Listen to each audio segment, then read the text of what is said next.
Hello दोस्तों, यह जो वीडियो है यह बिहार सिविल कोर्ट के लिए जो प्रतियोगिता परीक्षा जो कि चपरासी या फिर जिसे हम अर्दली कहते हैं उसके लिए जो रिटर्न टेस्ट होना है जो कि 1673 पोस्ट के लिए यह एग्ज़ाम होगा, उसके लिए यह प्रैक्टिस सेट है। तो आज का यह वीडियो हमारा प्रैक्टिस सेट फर्स्ट रहेगा, पहला प्रैक्टिस सेट है। आप इसकी प्रैक्टिस करके आप अपना अनुभव प्राप्त कर सकते हैं कि आपकी तैयारी कितनी है और कितनी आपको और इसके लिए बेहतर करना होगा। तो चलिए शुरू करते हैं आज के इस वीडियो को, जिसमें हम सिविल कोर्ट जो प्रतियोगिता परीक्षा होती है उसके अंदर जो प्रश्न पूछे जाते हैं उनके कुछ प्रश्नों को लेंगे। तो चलिए शुरू करते हैं आज के इस वीडियो को। जैसा कि आप देख सकते हैं वीडियो पे स्क्रीन पे, यहाँ सबसे पहले आपको आपके सामने जो प्रश्न है वह है सही वर्तनी वाले शब्द का चयन करें। यह विषय हमने हिंदी से लिया है। आपको इस वीडियो में जितने भी प्रश्न आपको देखने को मिलेंगे वह आपके हिंदी से होंगे, क्योंकि आपको मालूम है कि हिंदी से लगभग 35 नंबर के प्रश्न आपसे पूछे जाएंगे, इसलिए हिंदी काफ़ी महत्वपूर्ण हो जाता है आपकी तैयारी के लिए। तो चलिए हम पहले प्रश्न से शुरू करते हैं और जानते हैं कि हिंदी विषय में आपकी जानकारी कितनी है, और आप अपना अंदाज़ा खुद लगा सकते हैं कि आपकी तैयारी कितनी है और कितनी आपको और तैयार होना है। तो चलिए लेते हैं प्रश्न पहले को। पहला प्रश्न है सही वर्तनी वाले शब्द का चयन करें। तो आपके सामने यहाँ 4 ऑप्शन दिए गए हैं, जिसमें औषधि, औषधि, औषधि या औषधि। आप जब भी वर्तन यानी बातचीत करने वाले जब शब्दों की बात कर रहे हैं तो इनमें से किस शब्द का उपयोग करते हैं। तो यहाँ आप देखिए आंसर के रूप में, तो आपका आंसर होगा आपका डी, क्योंकि न हम औषधि कहते हैं, न औषधि कहते हैं, न औषधि कहते हैं, हम औषधि कहते हैं। इसलिए आपका सही वर्तनी वाले शब्द का चयन करें। जो कि पहला प्रश्न है उसका सही उत्तर आपका डी होगा, औषधि। आप खुद भी तैयारी करें। अगर आपको लगता है कि मैं जल्दी बोल रहा हूँ तो आप पॉज करके आप उत्तर दे सकते हैं और अपने उत्तर का मिलान हमारे उत्तर से करके आप अपनी स्थिति का पता लगा सकते हैं। तो चलिए प्रश्न दूसरा लेते हैं। सरस्वती का पर्यायवाची शब्द क्या है। ध्यान से ऑप्शन दिए गए हैं, इसमें ललना, वागीश्वरी, रमणी, और जो डी ऑप्शन है वह आपका कामनी। उम्मीद है आपने उत्तर सोच लिया होगा। तो चलिए मैं आपको इसका सही उत्तर बताता हूँ।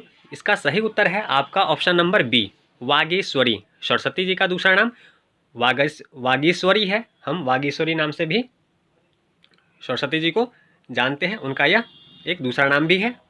तो चलिए प्रश्न तीसरे को लेते हैं। तीसरा प्रश्न आपके सामने है, दिए गए वाक्य में रेखांकित खंड को प्रतिस्थापित करने के लिए उपयुक्त विकल्प का चयन करें। वेदांती लोग जगत को मिथ्या समझते हैं।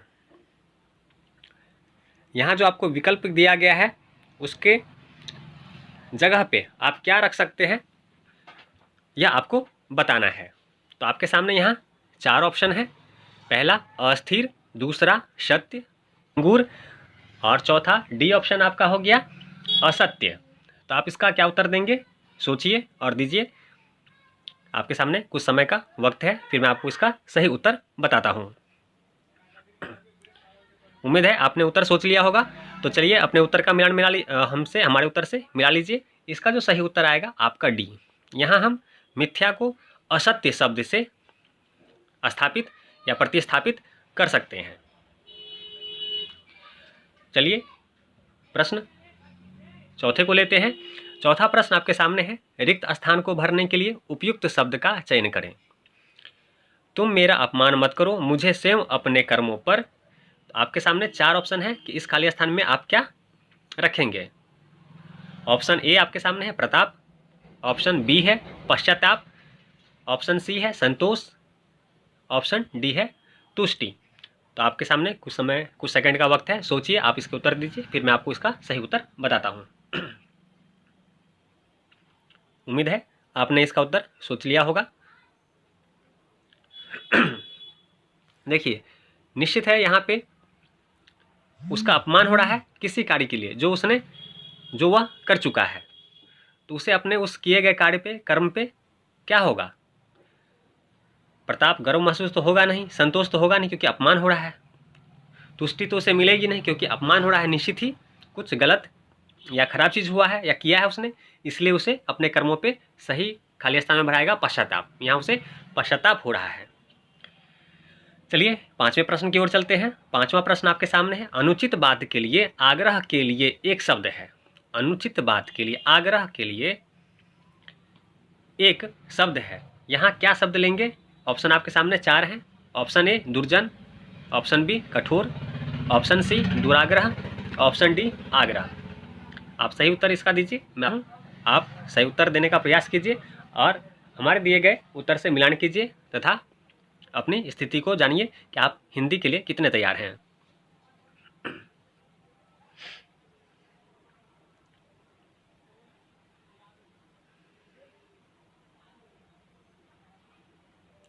जब भी हम किसी अनुचित बात के लिए आग्रह करते हैं तो उसे हम दुराग्रह कहते हैं। तो इसका सही उत्तर होगा सी। इसका सही उत्तर होगा सी।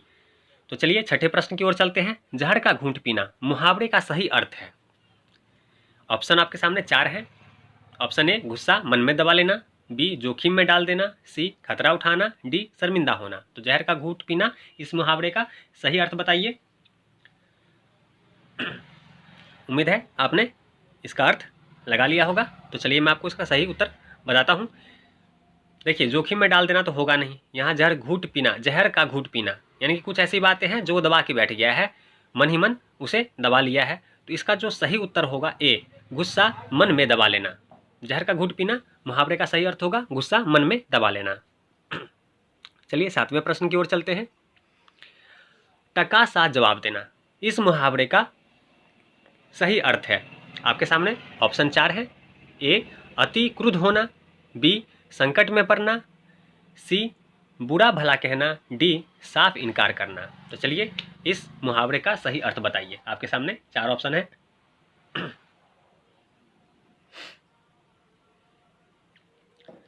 टका सा जवाब देना इस मुहावरे का सही अर्थ होगा आपका ऑप्शन नंबर डी, जिसका मतलब होता है साफ साफ इनकार कर देना, यानी कि साफ इनकार करना। यह टका सा जवाब देना इस मुहावरे का सही अर्थ है। चलिए प्रश्न 8 की ओर चलते हैं। जो अभी तक न आया हो के लिए एक शब्द का प्रयुक्त होता है। जो अभी तक न आया हो, जो अभी तक न आया हो के लिए एक शब्द प्रयुक्त होता है। आपके सामने 4 ऑप्शन है। अनागत, अजन्मा, अकिंचन, अनुजा। आपके पास सामने 4। इस प्रश्न का सही उत्तर होगा आपका ऑप्शन ए, अनागत। जो अभी तक ना आया हो उसका अर्थ होगा अनागत। एक शब्द में अगर बोलेंगे तो उसे अनागत बोलेंगे। तो आपका ऑप्शन ए सही है। चलिए 9वें प्रश्न की ओर चलते हैं, देखते हैं। बद्ध शब्द का विलोम शब्द क्या होगा? बद्ध शब्द का विलोम शब्द क्या होगा? आपके सामने 4 ऑप्शन है। प्रतिबंध, दूसरा ऑप्शन है मोक्ष, तीसरा सी ऑप्शन है मुक्त, डी ऑप्शन है बंधन। तो बद्ध शब्द का विलोम शब्द क्या होगा? सोचिए और सही उत्तर देने का प्रयास कीजिए।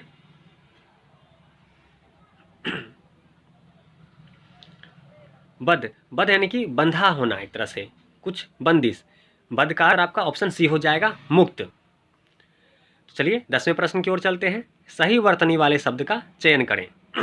जब आप बातचीत करते हैं तो इनमें से दिए गए ऑप्शनों में से कौन से शब्द का आप सही सही उच्चारण करते हैं? तो आपके सामने 4 ऑप्शन है। शब्दांश, शब्दांश, शब्दांश, शब्दांश और शब्दांश।